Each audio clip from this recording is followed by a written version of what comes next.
Sveiki, praėjusiais metais dariau panašų video. Kalbėjau apie gynėją Jean Montero ir kaip norėčiau jo Žalgiryje. Taip jau sutapo, kad vos po kelių dienų jį pagrebė Valencijos komanda, o vos 21 Montero šiame sezone laimėjo kylančios žvaigždės apdovanojimą Europos taurėje, rinkdamas po 13 taškų ir net 5 rezultatyvius perdavimus. Ir nors šiuo metu yra labai daug kalbų apie Nigelį Williamsą Gossą ir Žalgirio susidomėjimo juo kaip pagrindiniu kandidatu, apie milijoną ir plus pinigų per sezoną, kas būtų didžiausia alga Žalgiryje turbūt visų laikų. Apie tai pakalbėsiu, jeigu vis dėlto tai išsipildys. O šio sprendimo neabejoju, kad gali tekti palaukti. Gossas vargiai kažką spręs paskutinėmis dienomis iki finalinio ketverto, o po jo savo sprendimus priiminės ir Olympiakos komanda, kuri pergalės atveju turbūt mielai pasiliktų į žaidėją pas save. Todėl šiandien video apie žaidėją, kuris tapo rezultatyviausiu Vokietijos lygos krepšininku jau pirmajame savo sezone Europoje, Brandon Randolph. Ir taip, jis gali pataikyti ir net štai tokius metimus. Bet prieš kapstantis giliau, neabejoju, kad dauguma jūsų dabar galvojate: augi, iš kur toks gražus Lietuvos spalvų bomberis? Taip kad atsakau jums iš šio epizodo partnerio Audimas. Gal jau matėt mano socialuose, o gal ir ne, bet Audimas prieš gerą mėnesį pakvietė mane fotosesijai skirtai pristatyti jų nacionalinę vasaros kolekciją. Galvoju, visai neblogi kadrai iš to gavosi, bet pati kolekcija, žinokit, dar geresnė. Ir šitas bomberis iš tikrųjų tai yra visiškas mano favoritas ir aš jo nenusiėmu praktiškai jau kokias,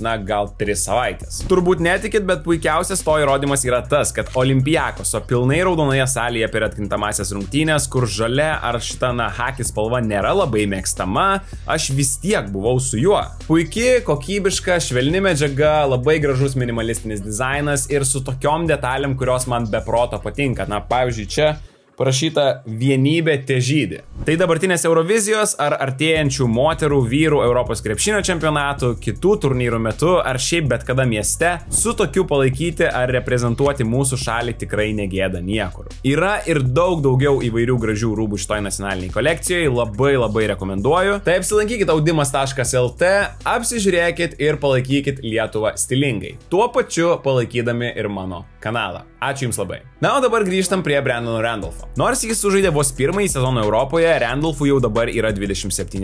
Taip yra todėl, kad jis po universiteto NBA naujokų biržoje pašauktas nebuvo ir super ilgai vaikėsi NBA svajonės. 1,98 m žaidėjas nuo 2019 iki 2024 rungtyniavo G lygoje. Ir jeigu reikėtų taip trumpai apibūdinti 2-3 pozicijos žaidėją, jo statistikos eilutė turbūt turėtų Jums viską pasakyti. Randolphas yra profesionalus taškų rinkėjas, turintis puikų ūgį, greitį, krypties keitimą bei driblingą, su kuriuo jis gali dominuoti Europoje. Jis gali rinkti taškus iš visų 3 aikštelės vietų. Tritaškio, vidutinio metimo, kurį mėgsta turbūt labiausiai naudoti savo arsenale, bei gali prasiveržti ir įmesti iš po krepšio. Beje, viena įdomi detalė. Šiame sezone Randolphą treniravo puikiai pažįstamas Martinas Šileris. Ir nors Randolphas rastą vektą komandoje spindėjo, pačiai komandai šiek tiek pritrūko iki atkrintamųjų Vokietijos pirmenybėse. Jie liko vos 12, nors iki 5 vietos trūko vos 2 pergalių. Ekipa taip pat rungtyniavo Čempionų lygos D grupėje, bet čia liko paskutiniai 4 gana stiprioje grupėje su Nymburko, Galatasaray ir Patrų Prometėjas komandomis. Pats Brandonas šiame turnyre per 6 mačus rinko po 15 taškų, atakuodamas 44% taiklumu iš žaidimo. Visa tai turbūt sutiksite, kad yra labai solidus skaičiai žaidėjai, kuris yra tik pirmuosius metus Europoje. Ir visiškai normalu iš tikrųjų, kad jis ir pradėjo nuo tų žemesnių lygų. Iš G lygos į Eurolygą tarp sezonio metu vasarą patekti yra praktiškai neįmanoma, kadangi komandos ieško NBA mažai žaidžiančių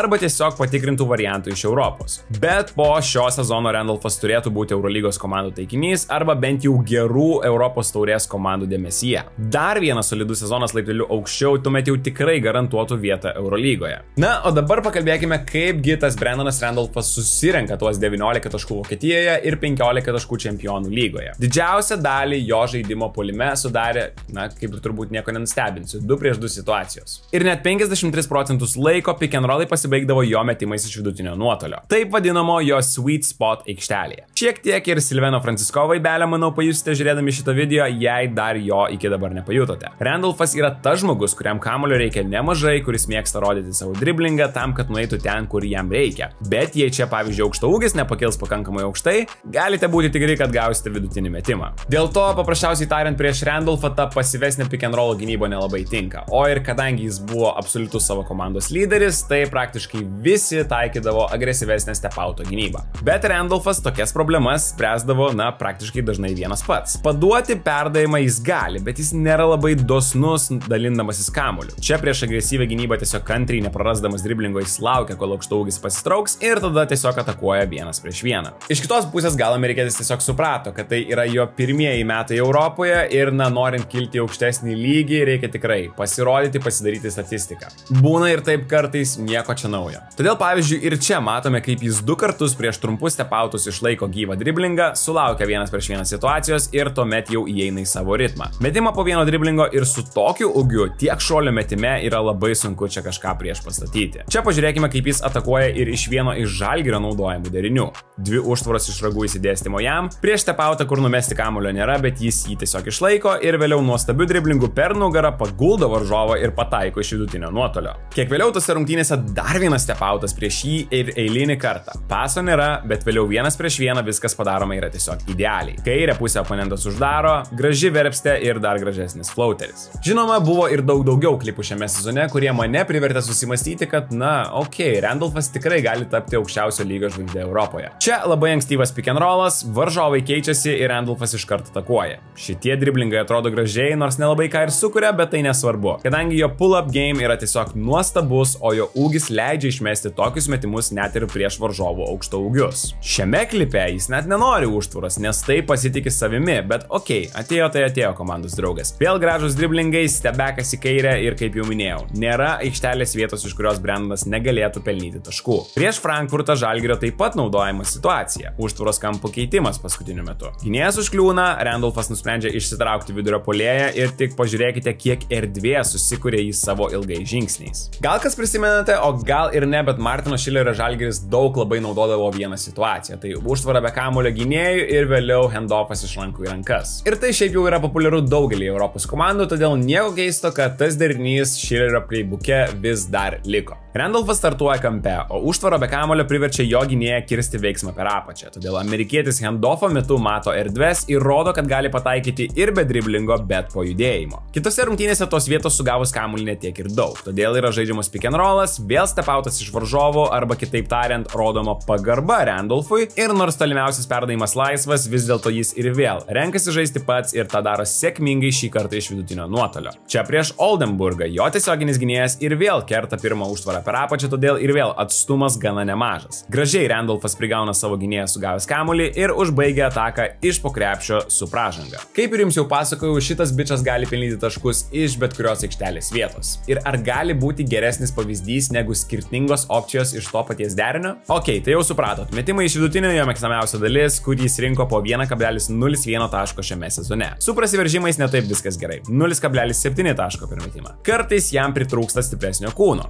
Kartais jis per daug daro vienas visko pats, bet nėra taip, kad jis nerastų kelių į krepšio. Žinoma, kaip ir tipinis dešiniarankis, jis itin mėgsta tą daryti į dešinę pusę ir daug remiasi dvižingsnių ir atšokimų pasvirus, arba tiesiog ilgesnių išsilaikymų ore negu varžovas. Nėra tai lengvi metimai, todėl ir tas efektyvumas netoks įspūdingas kaip metant iš vidutinio nuotolio. Bet kokiu atveju, turint skirtingus variantus puolime, turint counter veiksmus savo pagrindiniams veiksmams, varžovai tiesiog yra priversti rinktis ties kuo rizikuoti. Kalbant apie rizikavimus, kai kurios komandos atveria jam kairę pusę. Tiesa, tuomet Randolphas mėgsta remtis vidutiniu metimu daug dažniau negu eiti iki galo, kuomet veržiasi į dešinę. Arba eidamas į kairę vis tiek bando mesti dešinę ranką, jei spėja aplenkti oponentą greičiu. Bet tikrai ne visada pavyksta tokiu būdu užbaigti atakas, čia jam reiktų patobulėti. Aišku, kaip ir kiekvienam žaidėjui, Randolphas tikrai turi ne tik vieną šitą minusą. Kelis jau minėjau, būna, kad gynėjas per ilgai nesiskiria su kamuoliu ir renkasi atakuoti pats vietoje perdavimo komandos draugams. Būdavo ir atakų, kuomet jis kaip Francisco užtrukdavo su kamuoliu visą ataką ir tuomet išmesdavo sunkų metimą, priversdamas tiesiog kvestionuoti savo pasirinkimus. Prasiveržimų metu kartais pritrūkdavo jam daugiau fiziškumo, o tai yra ir tendencija, kurią galime pastebėti ir gynyboje. Taip pat kartais pavesdavo driblingas mažose erdvėse.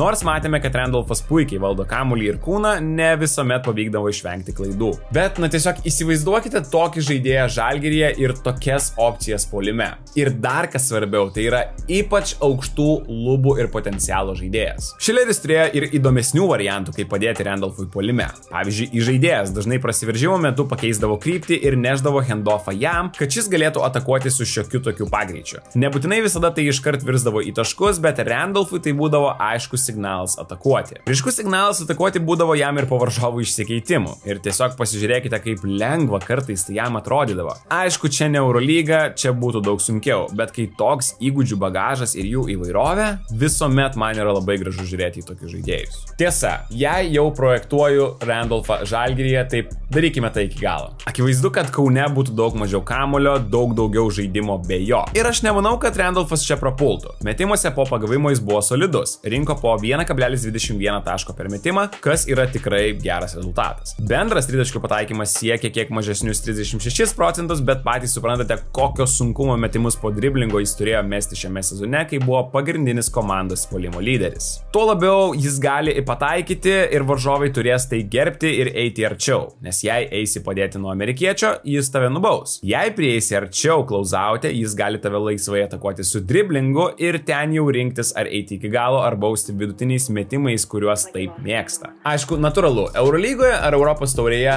tu tikrai negausi iš karto kamuolio į rankas, 4 atakose iš 10 ir tiesiog visi žiūrėsi tave. Tau teks pamažu praeiti po visus tuos hierarchinius laiptelius komandose. Ir tuomet, aišku, daug svarbiau pasidaro ir tavo gynyba, nes kuomet tu tiesiog negali atmesti tų taškų, kurios praleidi, čia jau darosi įdomiau. Amerikiečiai kaip ir atrodytų, kad atletiškumo ir ūgio gintis netrūksta. Klauzautose jis atrodo solidžiai. 1-1 ar pick and roll'ose dažnai ir noro netrūksta. Jis kibiai lipa varžovams ant galvų, bet kartais atrodo, kad tiesiog persistengia arba tiesiog neturi pakankamai šoninio greičio ir fiziškumo, kad sėkmingai užbaigtų gynybinės atakas. Nemanau, kad jis būtų didžiulė skylė gynyboje, kuris negalėtų net būti aikštelėje dėl savo neįgalumo šioje aikštelės pusėje. Tikrai ne, bet akivaizdu, kad prisitaikymui laiko prie Eurolygos reiktų. Galiausiai pagrindinis klausimas. Kiek šitas žaidėjas iš tikrųjų tiktų kitų metų Žalgiriui? Ar jis jau dabar yra pasiruošęs Eurolygai? Visų pirma, manau, kad tai turbūt vienas geriausių pirmą sezoną sužaidusių legionierių Europoje šiais metais. Todėl ir darau video apie jį. Kadangi Žalgiris jau turi Francisko, kuris renka taškus ir meta visus pinigus į žaidėjų šalia jo, plus reikia ir solidaus aukšto ūgio, natūralu, kad antroje, trečioje pozicijoje, jei norima papildymo, reikės varianto pigesnio. Tai čia kaip ir Randolfas tiktų. Tačiau suprantu, kad galbūt ir norima toje pozicijoje labiau patikrinto varianto Europoje. Nesvarbu, kad ir jis būtų su žemesnėmis lubomis. Tokio, kuriam galbūt tiek daug kamulio, kiek Randolfui nereiktų. Tokio, kuris jau nebeturi tiek daug ambicijų kilti, įrodyti savo vardą, kuris galbūt ir rūbinėje būtų, ramesnis. Reikia prisiminti tuo pačiu, kad ir Igi su Sirvidžiu dar yra ir turbūt liks. 2 lietuviai, kuriems kamulio ir minučių tikrai reikia, kad jie būtų efektyvūs. Ir vat būtent jeigu vieno iš jų neliktų šią vasarą, tuomet sakyčiau, kad Randolfas būtų tikrai labai įdomus variantas ir net realesnis pasirašymas negu yra dabar. Nežinau, kaip ten bus, bet kokiu atveju manau, kad jeigu Žalgiris jį pasirašytų, tai būtų bene vienas įdomiausių ir tokių labiausiai intriguojančių Žalgirio pasirašymų per kokius 3, 4, 5 paskutinius sezonus. Žaidėjas ateinantis iš daug žemesnio lygio, dar nenušlifuotas deimantas Europoje, bet ir su didžiulėmis lubomis ir su didžiuliu potencialu. Ką gali žinoti, galbūt jau kitame sezone ar dar po metų matysime šį žaidėją Eurolygoje jau kitoje komandoje. Gerai, tai kokį įspūdį jums paliko šis žaidėjas, nes neabejoju, kad daugelis jūsų pamatėte jį pirmąjį kartą. Ar norėtumėte jo Kaune, ar ieškotumėte kitokio tipo varianto? Parašykite komentaruose, nepamirškite paspausti like ir prenumeruoti kanalo, apsilankykite audimas.lt. Ačiū, kad žiūrit ir pasimatysime jau labai greitai kitame video. Iki.